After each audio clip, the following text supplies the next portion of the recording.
समय हम विवादों में निकाल दिए तो फिर हमारा जीवन व्यर्थ चले गया, व्यर्थ निकल गया। उस जीवन को श्रेष्ठ कैसे बनाए? मान लो बहुत बड़ा रोग हमारी जिंदगी में आ गया, बहुत बड़ी बीमारी हमारी जिंदगी में आ गई, डॉक्टर की दवाई भी ले रहे हो, इलाज भी करवा रहे हो, जांचें भी करवा रहे हो, सब कुछ कर रहे हो, सब कुछ। उसके बाद भी यदि आराम नहीं लग रहा, उसके बाद भी अगर हमको हमारे शरीर में आराम नहीं लग रहा, तो फिर हम क्या करें? बहुत सावधानी से सुनिएगा कथा को, ध्यान लगाइएगा जरा, बहुत सावधानी से। जब लग रहा है कि मैं डॉक्टर की दवाई खा रहा हूं, जब लग रहा है कि मैं दवाइयां खा रही हूं, जांचें भी करा रही हूं, इसके बाद भी मेरे शरीर पर दवाई असर नहीं कर रही, मेरा स्वास्थ्य ठीक नहीं हो रहा, तब 2 लोटा जल लीजिए, 5 बेलपत्री शिव जी पर चढ़ा दीजिए और जल की धार दोनों हाथों से धीरे धीरे कुंदकेश्वर महादेव का नाम लेकर जल की धार चढ़ाना प्रारंभ करिए। 1 बेलपत्र और शिव जी पे चढ़ा हुआ जल लेकर आ जाइए। जल को सुबह पी लीजिए, बेलपत्र को प्रदोष काल के समय पर चबा चबा कर खाना प्रारंभ कर लीजिए। दवाई लगना चालू हो जाएगी, शरीर को आराम लगना प्रारंभ हो। दवा नहीं छोड़ना है। हम पहले भी अपनी कथा में कहे, डॉक्टर शंकर भगवान का एक रूप होता है, शिव का एक स्वरूप है डॉक्टर। डॉक्टर बोले दवा लो, लेते रहो, डॉक्टर बोले जांच कराओ, जांच कराओ।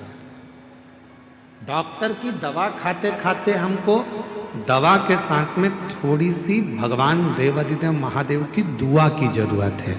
दवा और दुआ दोनों साथ चलेगी तो तुम शीघ्र अतिशीघ्र स्वस्थ हो। कई लोग ऐसे भी हैं संसार में जो आडंबर में फंसे हुए हैं, ढोंग में फंसे हुए हैं, पाखंड में फंसे हुए हैं। किसी के यहाँ जाकर पूछ लिया कि मेरा शरीर में ऐसा हो गया, किसी ने कह दिया तुम्हारे रिश्तेदार ने ऐसा कर दिया, तुम्हारे परिवार वाले ने ऐसा कर दिया, इसलिए तुम्हारे साथ में ऐसा हो गया। हम उसके पीछे पड़ गए और हमने इलाज नहीं करवाया, आखिरी में हमारा शरीर और बेकार हो गया।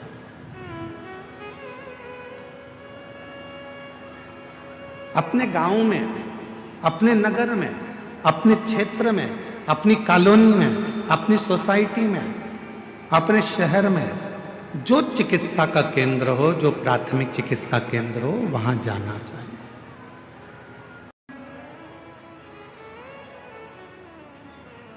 और ये भजन के बल पर ही जीता जा सकता है महाराज।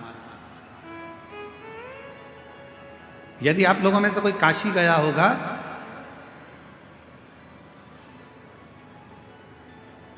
तो काशी में एक जगेश्वर महादेव है। जगेश्वर महादेव काशी में विराजमान है। कभी आप लोगों में से कोई गया होगा, स्मरण रखिएगा, काशी अगर कोई गया। एक होता है शमी का पौधा, एक होता है मंदार का पौधा। मंदार जानते हो सब लोग? बोलो तो जम के। सफेद आंकड़ा भी उसको बोलते हैं, मंदार भी उसको बोलते हैं। मंदार का पौधा और एक होता है शमी का। कहते हैं जिस व्यक्ति की जिंदगी में केवल घाटा ही घाटा लिखा हो, दुख ही दुख लिखा हो और कई साल हो गए हों किराए के मकान में रहते हुए या तकलीफ को भोगते भोगते, परिवार में कहीं सुख है ही नहीं, 2 पौधे को याद रखना। और दोनों पौधे की कथा हमने पूर्व में सुना चुके हैं, मंदार और शमी। दोनों की कथा सुनाइए कि ये कौन से मुनि थे, कौन से ऋषि के बेटे थे, ये मंदार और शमी किसके पुत्र थे, सब कथा सुना। आप YouTube पर सर्च करिएगा तो आपको कथा पूरी मिल जाएगी, आप उसको सुनिए। जिसकी जिंदगी में दुख ही दुख लिखा, कष्ट ही कष्ट लिखा, परेशानी ही परेशानी लिखी। तो मंदार और शमी ये दो पौधे ऐसे हैं जो जीवन में सुख प्रदान करते हैं। एक नियम बना लो,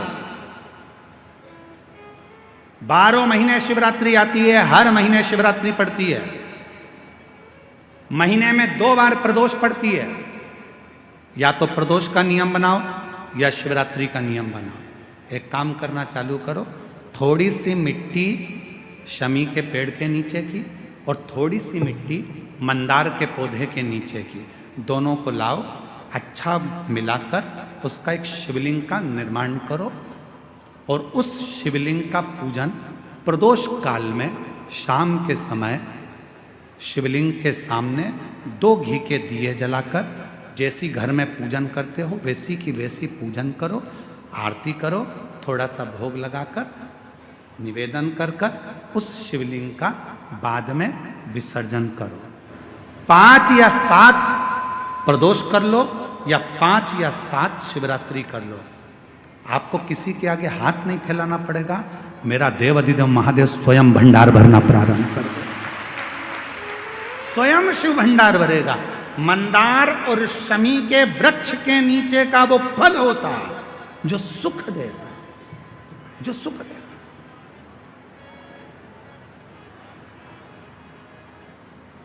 जो हमें आनंद प्रदान करता है। मंदार मतलब आप लोग जानते हो, वो सफेद आंकड़े की जो जड़ होती है, आंकड़ा होता है, उसके छोटे छोटे फूल होते हैं मंदार के, भगवान शंकर को चढ़ते हैं। और शमी की पत्ती तो आप लोग जानते ही हो, शमी का पत्र, इसके पौधे के नीचे और उसके पौधे, इसका वृक्ष और उसके वृक्ष के नीचे की थोड़ी थोड़ी मिट्टी प्रदोष काल में या तो प्रदोष हो या शिवरात्रि हो, दोनों को मिलाकर उसका शिवलिंग बनाकर उसकी आराधना, उसकी अभी हम कथा में एक बड़ा सुंदर व्याख्यान बताएंगे। जब घर में एक बीमार होता है, दूसरा ठीक होता है, दूसरा बीमार होता है, तीसरा ठीक होता है, उसका भी स्मरण इसमें मंदार और शमी के पौधे के नीचे की मिट्टी का वर्णन। मंदार और शमी के पत्र वृक्ष के नीचे की मिट्टी की कथा चल रही। एक बड़ा सुंदर संवाद आता है। महाराज, एक काशी में जगेश्वर महादेव हैं। जम के बोलेंगे एक बार, जगेश्वर महादेव। अपन जय बोलते ना, जय जय जय जय जय, जगेश्वरेश्वर महादेव काशी में विराजते।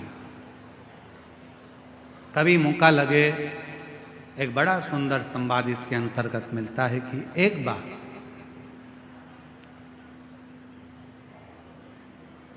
एक जगेश्वर मुनि हुए।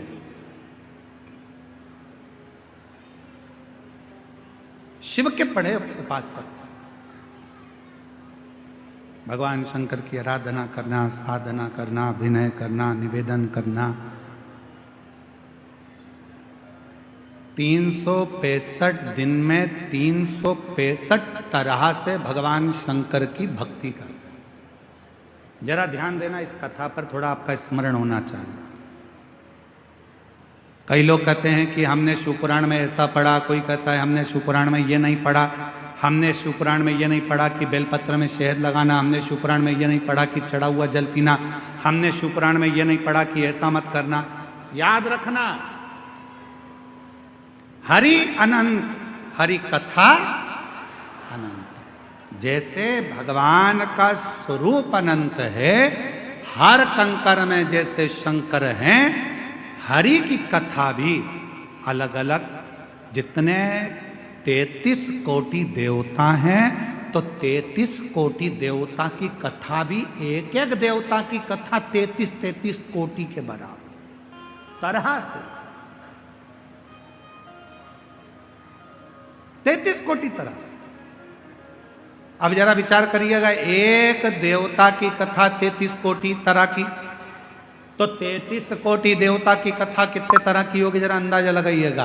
तो कई लोग कहते हैं हमने तो ये कथा सुनी नहीं, हमने तो ये कथा पढ़ी नहीं, हमने तो ये कथा पढ़ने में नहीं आई, हमें तो ये कथा सुनने में नहीं आई। तो